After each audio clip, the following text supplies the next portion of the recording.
Pertanyaan simple, tapi jawabannya menentukan. Bapak dan Ibu sekalian, kira-kira hidup kita ini untuk apa? Ya, apakah hidup kita ini yang sehari-hari kita lalui untuk mengumpulkan harta, mengumpulkan duit, Bapak sekalian, ataupun yang kita ajarkan kepada anak kita, belajar lalui hari-harimu supaya kamu menjadi orang sukses. Menjadi orang sukses maksudnya orang yang bertitel S1, S2, S3 atau berpangkat, dalam arti dia menjadi seorang wali kota, kepala dinas, gubernur, presiden dan seterusnya. Apakah itu sebenarnya tujuan hidup kita? Ataupun saya cari duit untuk kenyang, untuk makan-makan, untuk senang-senang? Sidang hadirin hadirat sekalian, ini kalau salah target dan tujuan hidup kita, maka kehidupan kita akan salah. Yang sebenarnya tujuan hidup kita ini adalah wa ma khalaqatul jinna wal insa illa liya'budun. Tidak aku ciptakan jin dan manusia. Kenapa Allah dahulukan jin? Karena jin duluan ada sebelum manusia. Karena jin lebih lama hidupnya daripada manusia. Tidak aku ciptakan jin dan manusia illa liya'budun, melainkan untuk menyembah aku, beribadah kepadaku. Jadi tujuan hidup kita ini adalah liya'budun, agar kita menyembah Allah. Jadi ingat ini Bapak sekalian, dalam kehidupan kita ini. Jadi kalau seandainya kita pergi pagi-pagi jam 7:30 bahkan jam 7, kemudian kita di kantor, di tempat kerja sungguh-sungguh Masya Allah tujuannya untuk selain liya'budun, berarti kita tersalah jalan. Yang seharusnya kita berjalan ke depan, kita berjalan sekali ke kanan, berjalan sekali ke kiri. Al-multafitu la yasil. Orang yang belok kanan, belok kiri enggak akan sampai-sampai dia. Jadi sidang hadirin sekalian, kalau yang kita lakukan dalam hidup kita di atas muka bumi ini bukan liya'budun, salah jalan. Dan kalau kita fahami liya'budun, maka urusan kita selalu akan mengagumkan. Karena di waktu itu kita sudah menjadi orang yang beriman. Orang yang beriman bagaimana? Ajaban li amril mu'min. Ajaib, unik perkara orang yang beriman. Inna amrahu kullahu khair. Karena urusan orang beriman, perkara orang beriman selalu bagus. In asabathu as-sarra syakar fakana khairan lah. Kalau dia ditimpa sesuatu yang menyenangkan, penghasilan bagus, anak istri soleh soleha, dalam kehidupan serba menyenangkan, syakar, dia bersyukur, dan itu adalah yang terbaik baginya.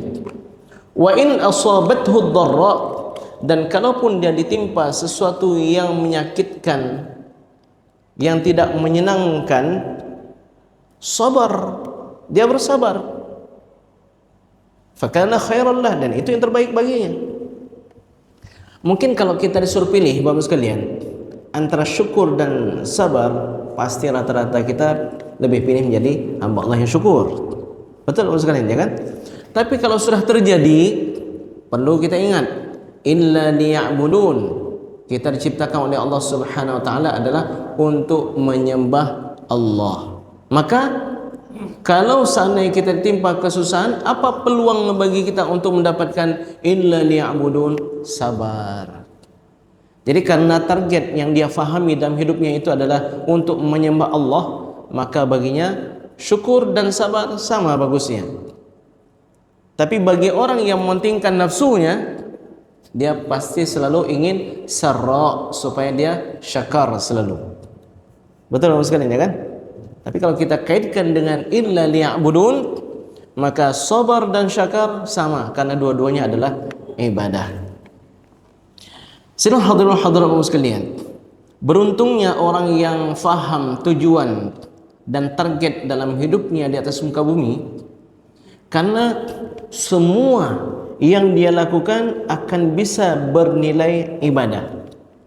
Tapi kalau dia sesat dalam liya'budun, dalam ibadahnya pun dia tersesat. Ini sebagai contoh.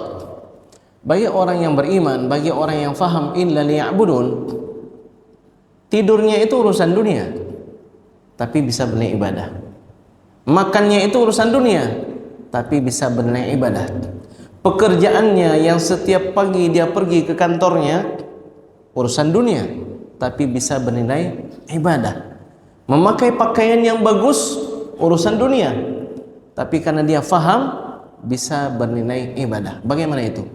Ya Allah, aku tidur ini supaya aku kuat untuk qiyamul lail, untuk bisa bangun salat subuh berjamaah, agar aku besok bisa menjalani aktivitas hari-hariku dengan baik. Maka tidurnya bernilai ibadah. Orang lain tidurnya tidur duniawi. Yang tidur duniawi 8 jam dalam kesia-siaan. Yang tidur karena faham 8 jam juga bernilai ibadah. Yang satu makan satu piring, tapi niatnya adalah, ya Allah, ini aku makan ini makanan yang bergizi, yang halal, agar sehat fisikku, agar aku kuat untuk menjalani tugas dan tanggung jawabku di atas muka bumi ini, bernilai ibadah. Yang satu lagi makan sama juga, satu piring juga, tapi ini enak, ini kayaknya bisa ke depan balik lagi, ini kayaknya nggak cukup satu piring. Yang dia ingat apa? Hawa nafsunya saja. Maka tidak ada nilai ibadah, yang sangat disayangkan. Karena tidak faham illa liya'budun, yang ibadahnya pun bisa hilang nilai ibadahnya. Salatnya, bacaan Al-Qur'annya, puasanya dan seterusnya. Ternyata dia salat supaya dilihat sama orang lain.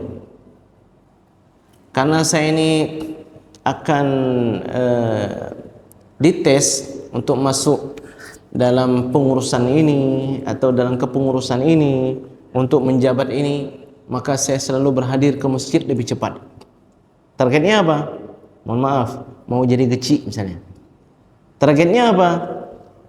Pengen diterima sebagai calon menantu. Dan seterusnya dan seterusnya. Jadi urusan ibadahnya pun bernilai duniawi. Jadi jangan tertipu sekalian dengan ibadah-ibadah yang tidak difahami maknanya. Karena yang pertama sekali masuk dalam neraka, yang pernah kita sampaikan itu 3 golongan mereka ini orang ahli ibadah. Yang pertama ahli Al-Quran, yang kedua orang dermawan, yang ketiga yang mati syahid fisabilillah. Bukan perbuatannya yang tercela, tapi pemahaman mereka ini yang salah, yang keliru, sehingga menggagalkan nilai ibadah yang seharusnya mereka peroleh. Yang ahli Al-Quran, dia mempelajari Al-Quran, menghafal Al-Quran, mempelajari makna-makna ilmu-ilmu yang terdapat dalam Al-Quran, dia ajarkan orang lain Al-Quran tersebut. Rupanya targetnya agar dia dipanggil sebagai seorang ahli Al-Quran, sebagai seorang ilmuwan, sebagai seorang ulama. Dapat di hari dunia, maka nggak ada lagi balasan di hari akhirat. Begitu juga yang dermawan. Orang yang derma ini kan luar biasa nih. Sedekah itu dapat meredakan kemurkaan Allah. Anda buat dosa, sedekah. Saya mau buat dosa ini dengan sedekah, itu salah. Saya bersedekah karena saya teringat dengan dosa-dosa saya. Yang salah apa? Saya bersedekah karena saya rencana mau buat dosa, itu salah. Ya, kenapa? As-sadaqatu tutfi'u ghadabar Rabbi. Sedekah itu dapat meredakan kemurkaan Allah Subhanahu wa taala. Yang bayar kafarat, orang tuanya meninggal, kafarat salat. Kalau tujuannya adalah untuk kafarat salat, karena dalilnya enggak kuat, ya mungkin kita enggak terima. tapi keluarganya bayar, memberikan beras sekian goni, memberikan sedekah sekian banyak, diniatkan pahalanya untuk orang tua. Kenapa? Karena ini kan mengirimkan pahala untuk orang tua melalui sedekah, dan sedekah itu dapat meredakan kemurkaan Allah. Oke, nggak ada siapapun yang boleh menentang kalau ada keluarga ahli waris bersedekah untuk orang tuanya dengan niat apa? Mengirim pahala untuk orang tuanya. Nggak bisa kita tolak. Kalau kafarat salat, mungkin ada yang mengatakan begini, ada yang mengatakan begini, ada yang mendukung, ada yang tidak mendukung. Tapi kalau orang bersedekah, ini orang tua saya ada meninggalkan uang 500 juta, 5 juta untuk masjid. Siapa bisa menentang itu? Nggak bisa kita tentang orang sekalian. Dengan berbagai argumen pun nggak bisa. Kecuali orang tuanya meninggalkan uang 5 juta. 5 juta semua untuk masjid. Padahal di sana ada anak yatim, anaknya masih kecil, masih perlu biaya dan seterusnya dan seterusnya. Ini yang tidak selayaknya. Baik, saudara hadirin hadirat kaum sekalian yang dimuliakan oleh Allah Subhanahu wa taala. Apakah semua ibadah kita diterima oleh Allah Subhanahu wa taala? Sebenarnya ada dua neraca. Neraca yang dengannya kita bisa menimbang amalan kita diterima oleh Allah Subhanahu wa taala atau tidak. Tapi walaupun demikian, ada juga sebagian ulama merasa cemas dengan amal ibadah mereka diterima atau tidak oleh Allah Subhanahu wa taala. Yang sikap ini sebenarnya adalah adab mereka. Adab mereka kepada Allah Subhanahu wa taala. Karena kalau kita terlalu yakin dengan amal ibadah kita, kita boleh jadi urur, tertipu, sombong, lalai dan seterusnya. Lebih bagus kita himpunkan dua, rasa takut dan rasa harap, al-khauf dan ar-raja.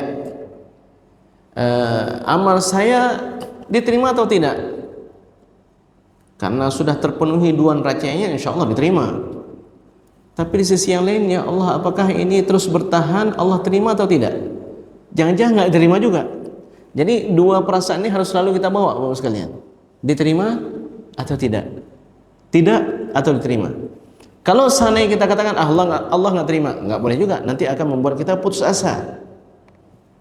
Terlalu pede diterima, itu nggak bagus juga, membuat kita nanti merasa lebih daripada yang lain. Jadi karena itu para ulama ada yang mencemaskan dengan amal ibadah mereka diterima atau tidak. Tapi di sisi yang lain ada dua neraca yang sebenarnya kalau dua neraca ini ada, maka amal ibadah kita insya Allah diterima oleh Allah Subhanahu wa taala. Neraca pertama yang zahir, neraca kedua batin. Yang zahir apa? Amal ibadah yang kita lakukan tepat sesuai dengan petunjuk dari Rasulullah SAW atau tidak?